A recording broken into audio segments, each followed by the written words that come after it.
Let's be honest, there's no guidebook when it comes to relationships. So we end up having to stumble through life trying to figure things out for ourselves. What if there was a podcast that found the answers for you, that provided insight to build a successful relationship and ultimately find the companionship you've always hoped for? Welcome to the Girls Ask Guys show, where we answer the questions most people are afraid to ask when it comes to lessons in life and love. It's time to master this thing called life together with your hosts, John and Ashley. And welcome back to the Girls Ask Guys show. My name is Ashley and I'm here with John. We are your guides to dating, relationship, both, cars, and everything in between. This week we have a pretty cool episode. We're going to talk about how do you know when a relationship isn't going to work. We always talk about making things work, but what are the signs when things aren't going to work? We asked you if you wanted us to go into more of the communication thing or send us a question, and you guys want us to answer a question, so here we go. We're answering a question. And this is actually a great question to ask, but there is no easy answer. We can't say, well, if you see A, then your relationship is doomed. Yeah. So to really answer this question, you really need to have 3 questions in total. First is, what does a good relationship look like? What can go wrong in a relationship? And how can you fix what goes wrong? Yeah, and this is another thing that makes it so unique, because while we do concentrate on the first question of what does a good relationship look like and show you how to build a good relationship, we also give you the tools to that third question of how you can fix what goes wrong before anything does. A lot of people fear the middle question, which is what can go wrong in a relationship, and ask it even before they know. And this is true, like even before they know a person. And what happens is this: you meet somebody, you say, okay, they're attracted to me. What's wrong with them? That is a classic response, especially if you are still stuck in a mental place where you feel like you aren't quite ready to date yet. It's really the reason you won't approach anyone. It's the reason you sit at home and you, instead of choosing to be social, and the reason you break up early because you get afraid. And that projected fear about something that hasn't even happened yet is what's going to ruin you. And that's exactly what happens when you're in the middle of a relationship and you want to break off, or you're afraid to even enter into one. Right. And this is something that has actually happened to me. I've mentioned it in some previous episodes where I'm viewed as being too good to be true. So they break it off. And I'm like, He's not well, going to let that go. I really can't. But it's how I come at the relationship. And then they're like, wait a minute, this has never happened to me. Why am I feeling this way? So they start getting scared and they start projecting. And the next thing I know is I can't do this. Why? Mm-hmm. I'm not exactly sure. But sometimes what we find is that when we are working with clients, one of the statements that we use is, show me how you were loved and I will show you how you will love. Meaning that if you experienced love as a child, that experience is going to be how you express yourself in a relationship. Why? Because we learn about relationships at a young age by watching those who raised us and has expressed love to us. Mm-hmm. So we're not saying that a person who was abused as a child is going to grow up to be an abuser in a relationship. That's not what we're saying.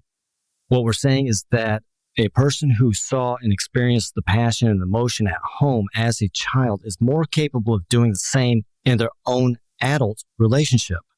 A person who has grown up being neglected and not experiencing what a good relationship looks like is going to have a few more challenges. Yeah. I love that saying so much. Show me how you were loved and I'll show you how you'll love, because I think it's one of those principles that we're never actually taught, but it's sort of like unwritten, and you can see it reflected in the way that you build friendships. You can, even in the way your work ethic happens, you can really, I think that is so important to say, because so many of us grow up in these households where it's not necessarily tumultuous, but it's not the freaking Brady Bunch. Yeah. I just think that's so powerful. And hopefully with that, you can see why we always start with you as a person, as the individual, before we even start to talk about dating and everything. You have to meet people and you have to add them into the picture, and you have to gradually do it. You have to work on yourself first, though. It doesn't stop. That's really where we're coming from in order to get everybody on a common understanding so that we can look at this question and give you an answer that's going to make sense. Just understand that these answers can come in many different forms and from many different areas. There's no cookie cutter thing that we can say, if that happens, your relationship is doomed. That's not the way it happens. It can happen slowly over time. It can happen very quickly, and they can come from either one person or both people. And it's our hope that by answering this question, you will start to see what we've been talking about over the past few weeks can help you prevent some of this from even happening. So I think the first thing we want to do is dive deep into or not too deep, most common and most prevalent killers of relationships. What do you think? Name two of them. Well, in no particular order, the ones that we find that come up the most, two of them would be neglect and indifference. What have you seen? Violence and contempt, I think, would be the other two. Like we said, these are in no particular order. But what you do have to understand is that if one is present, then more than likely another is also going to be present in some form. Now that we have the most four common killers of a relationship, we need to kind of look at them individually from a larger top-down view so you get an idea of what they are. Then we're going to start giving you a couple of common areas where these four categories start to creep in. So the first one you said was neglect, right? Yeah. And as we know, neglect is when someone takes you for granted, they ignore you, and the other person, they care about more like their career, their car, what other people think, what their mother thinks, video games, anything. And like almost, it seems like an ant could crawl on the floor and they would be more interested in that than being interested in you. They do what they want. And you're just supposed to stop everything. You're supposed to be there for them, but there's no reciprocation in it. Everything gets more priority than you. And it's like they were all in the beginning, but for once, it's like they were with you and they were seeming like they weren't neglectful in the beginning. And then once everything starts to get serious, it pops out. Yeah. And all of a sudden you're like, wait a minute, who am I dating? Yeah, it's just kind of like they're no longer there for you anymore. And we see that it's rather common. Mm-hmm. It's in every relationship to some degree. The thing is that you have to kind of balance everything out. The one that I see a lot of is indifference. And this when you or the other person, you're no longer really there. You no longer really care about the other person. You don't care about who they are, what they think, what they feel, or even what they are about. Fundamentally, in your mind, you are not there for them anymore. It's more than just losing interest. Mentally, they are not that important to you anymore.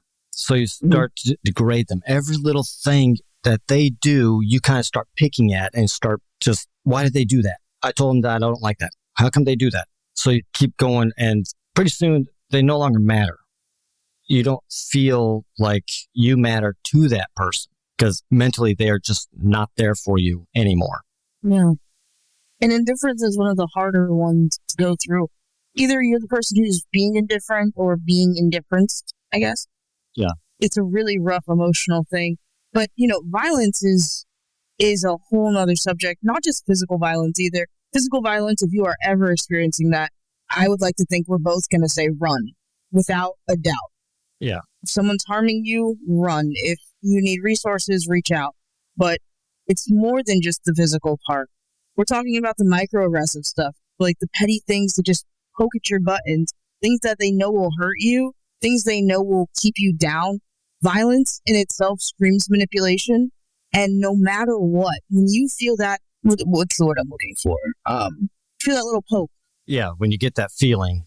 Yeah, you want to stop that. Most people don't talk, and you'll notice they don't talk to other people that way. They don't hurt people that way. They don't make them feel that way. And the reason is because they know at a job they'll be fired. They know their friends will stop talking to them.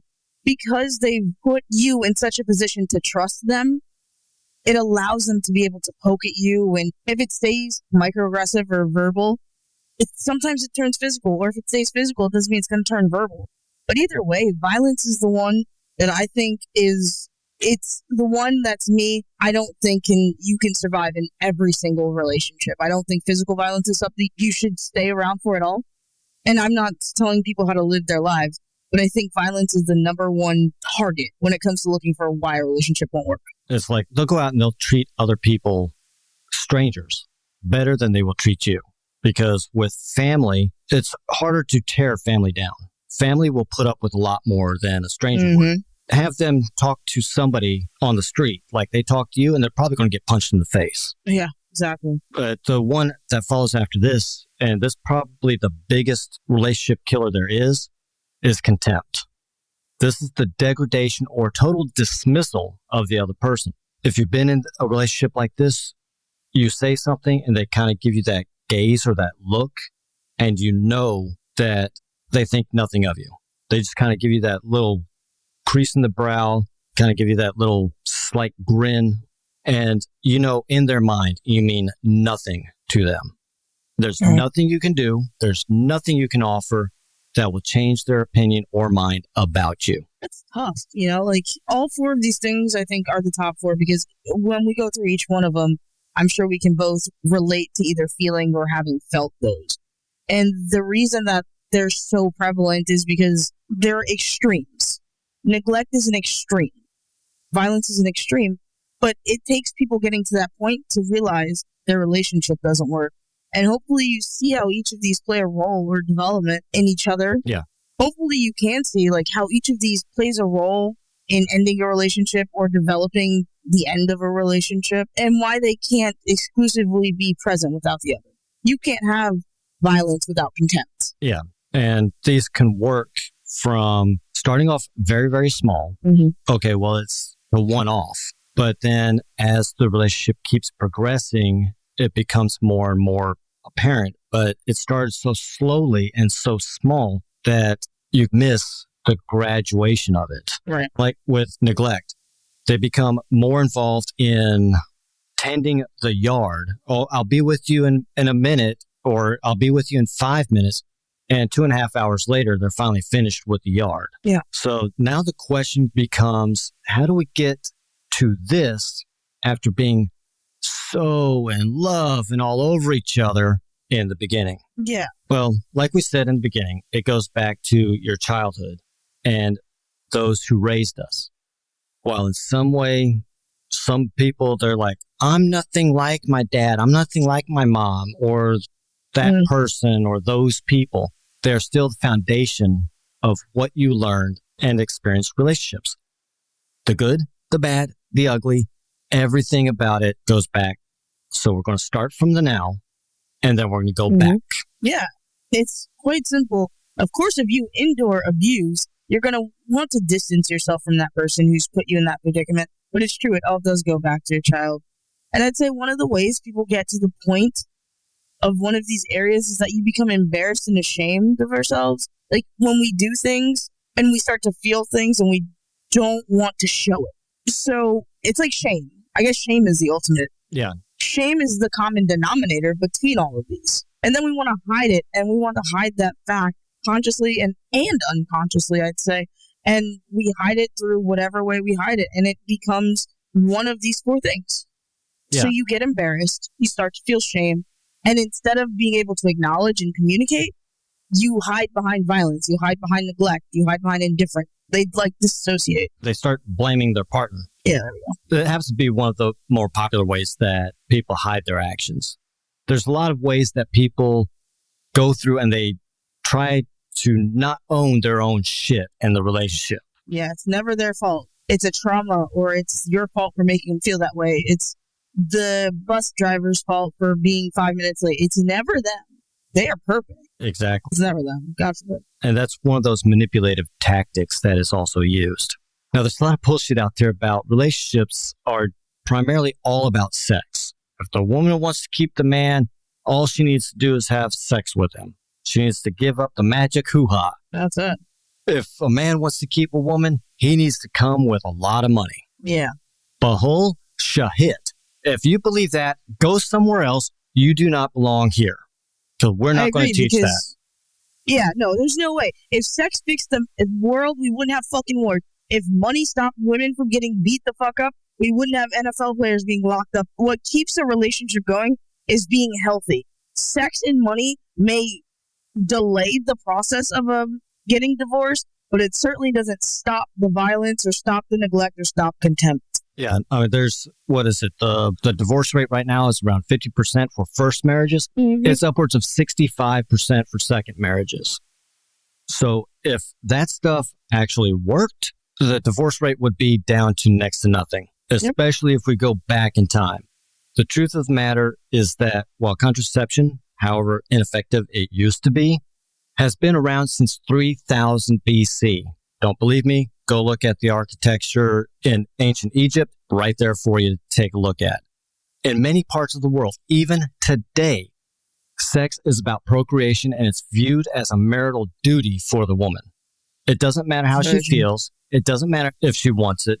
And the men have the right and privilege to find it somewhere else if they want. Yeah, man. I mean, think about it. Only since the 60s, when real effective contraception became widely accepted and available for women, women were still expected, if not demanded, to have sex without the fear of pregnancy. I would argue to say it almost made it worse. The sexual awakening has finally started happening in our modern society. It's only keeping us progressing.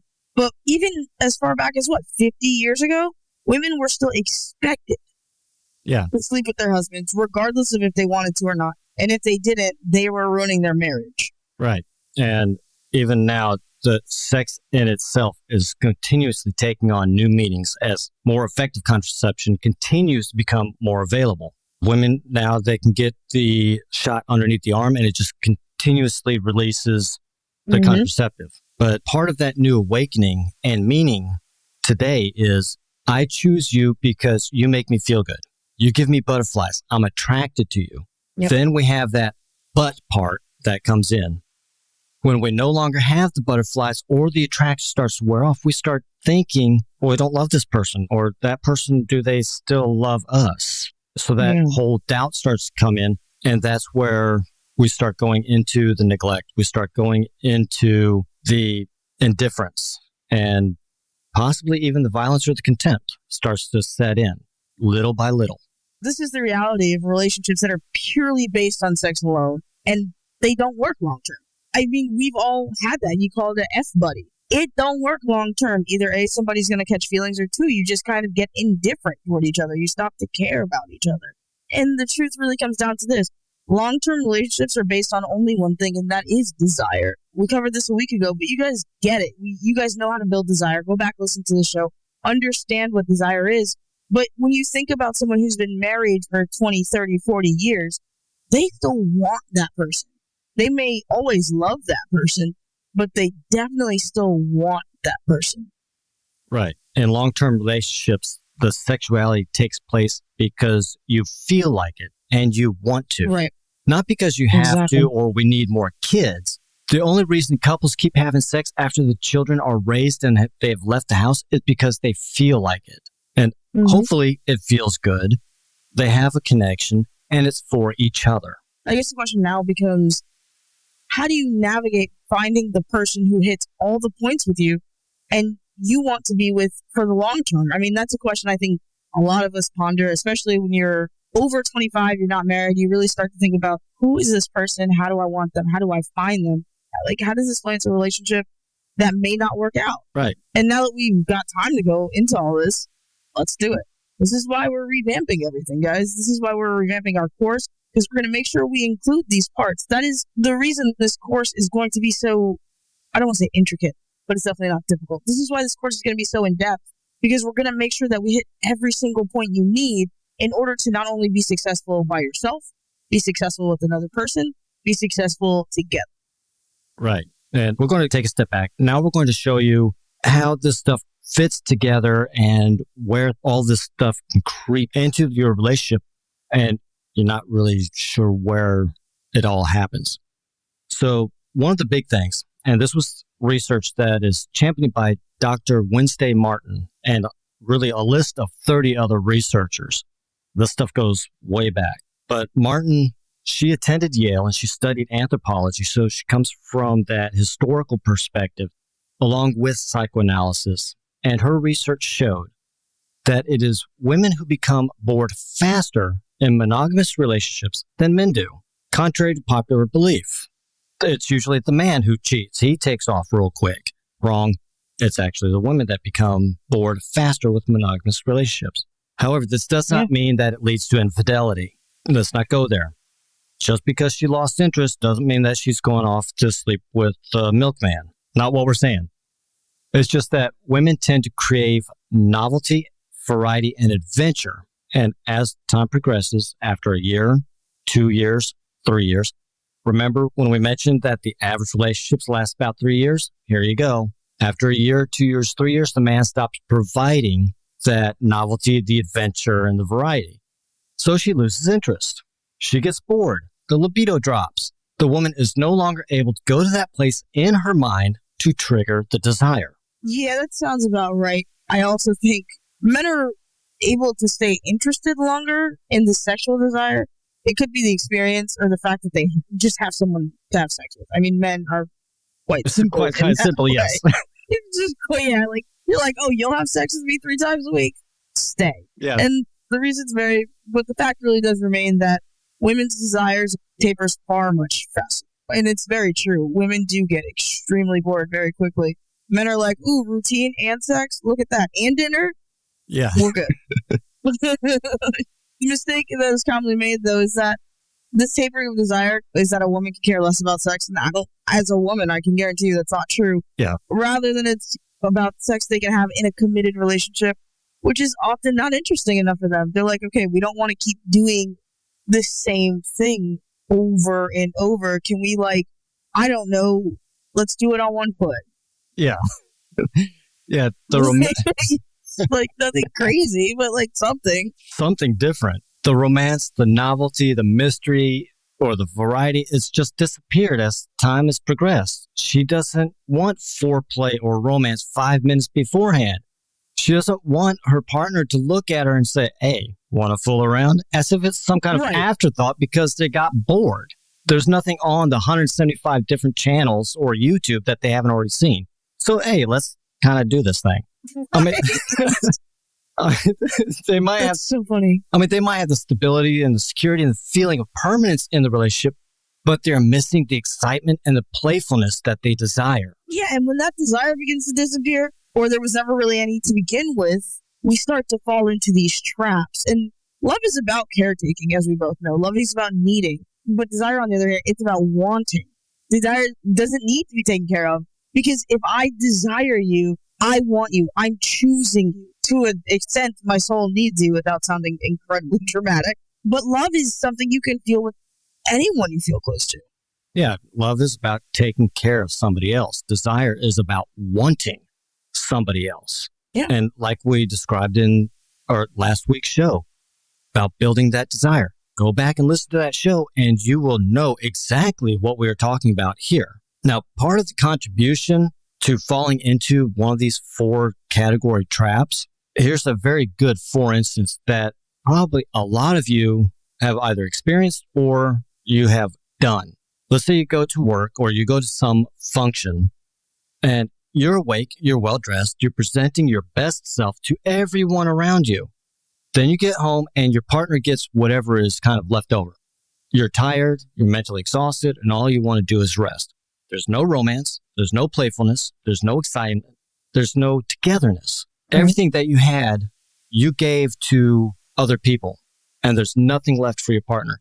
So they are left with feeling like you are indifferent. Right. And then I would say on the opposite side of the end, you go out, you get dressed to the nines, you go to a work function, and your significant other barely notices you, that you're dressed up, you look great and all of those things. But everyone else in your job is like, wow, you look so great. You're handsome. You're beautiful. You look like a model. Do you want to wear these Calvin Klein underwear for me after work tomorrow? And like, you get home and this person's like, I've seen it.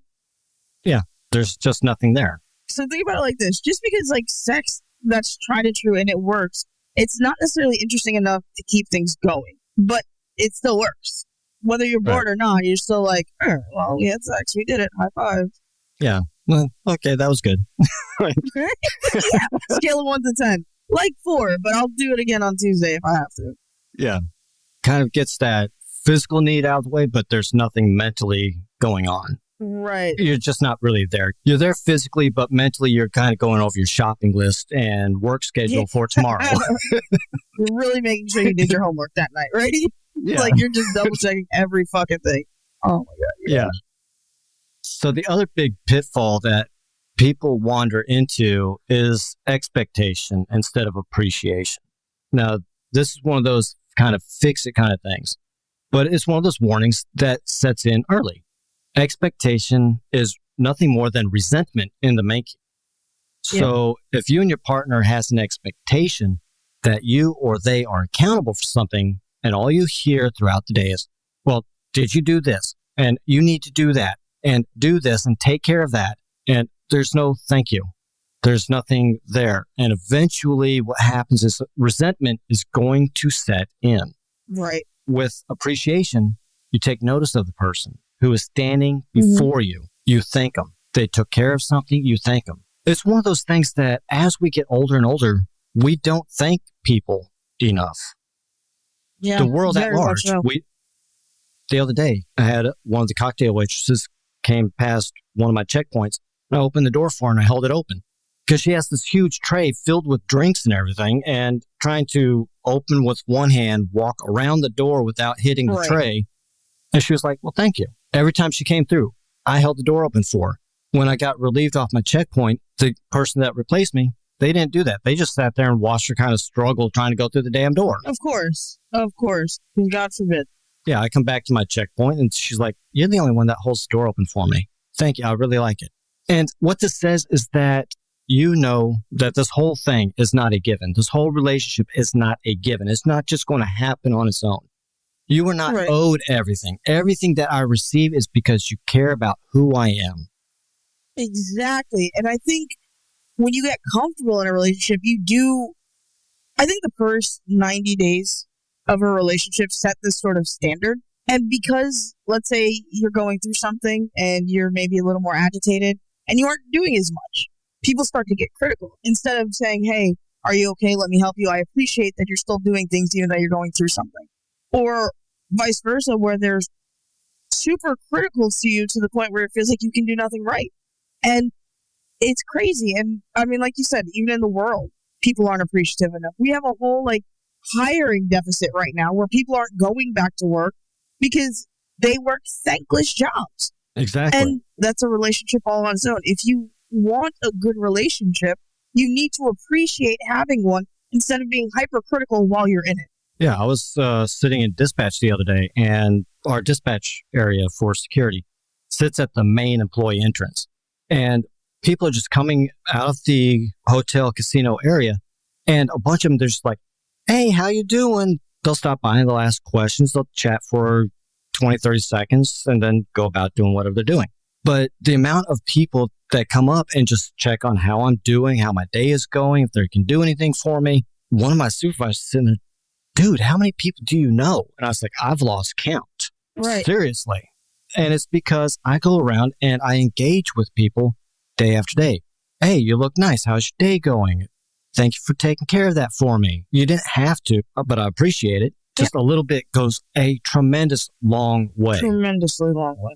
Appreciation is so underrated and so undervalued in this society. And if you're listening to this right now, you have a significant other or someone you're talking to, or hell, even your best friend or your mom or whoever, just take 30 seconds and tell them how much you appreciate them and why you appreciate them. And when they say why, LOL, because, people get uncomfortable about stuff like that, just say, because I haven't said it in a while. It helps. If you want to know if your relationship is going to work long term, you need to look at it objectively. And that's with any relationship.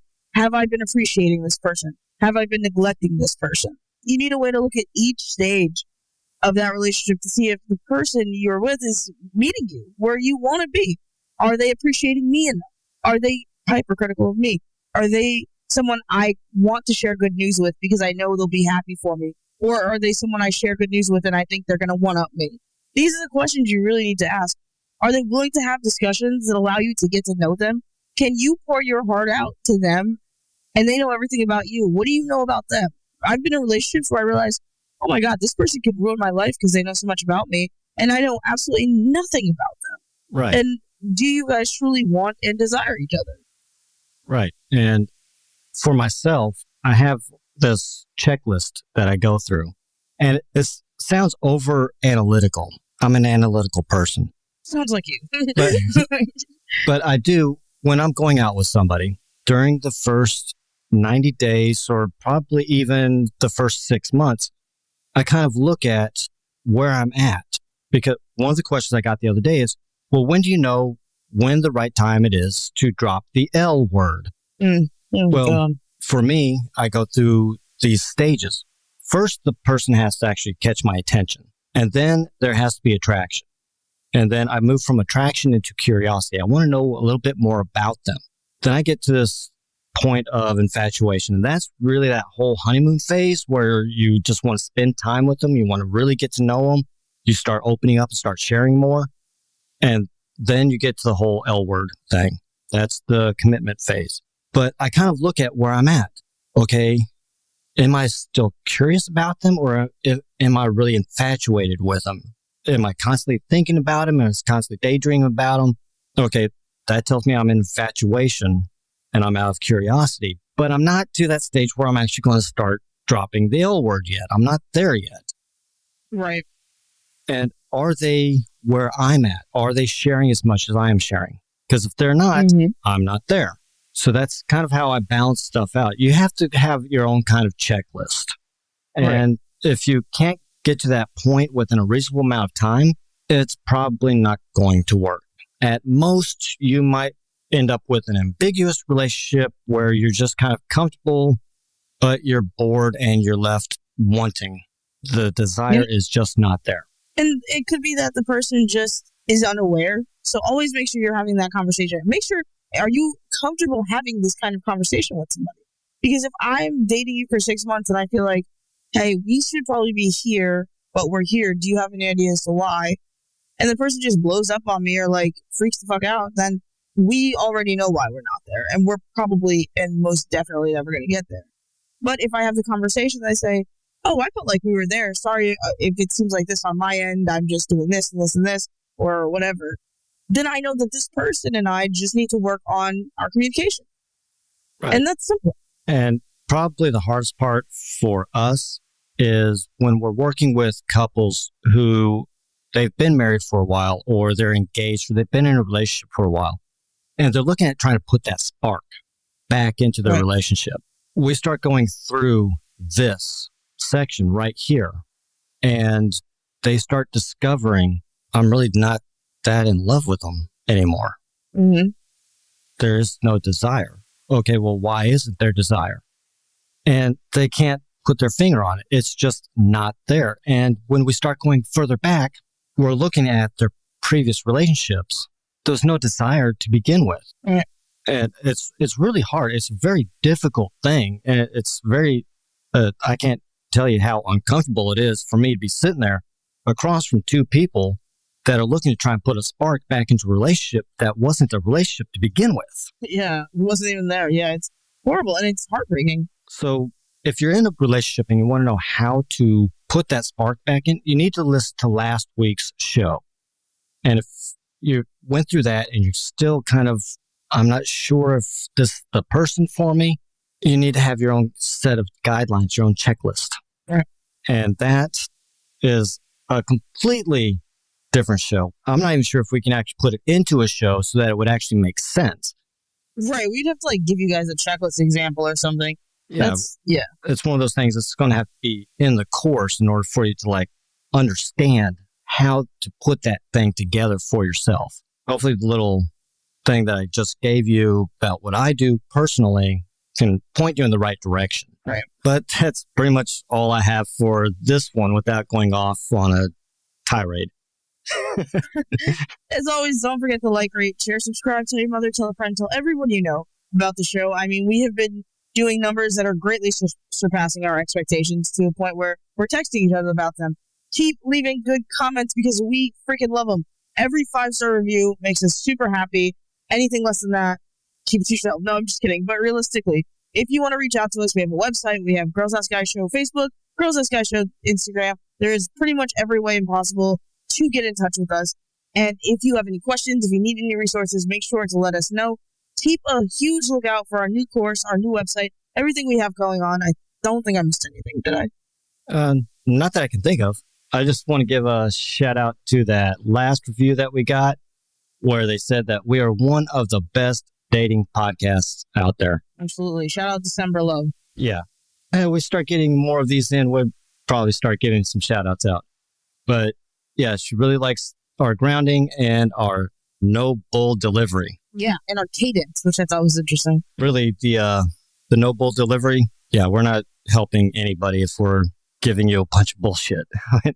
That's why we back everything up with research. Yeah, man. Yeah. All right. I think that's it, right? I think that's it. So we will catch you on the next one. That's all for this episode of the Girls Ask Guys show, where all of us learn to master this thing called life together. For more answers to your questions on life and love, be sure to subscribe to the show so you don't miss a single episode. And head to girlsaskguyshow.com to submit your questions for a future episode or apply to be a guest on the show. Good luck out there, and we'll catch you next time, right here on the Girls Ask Guys show.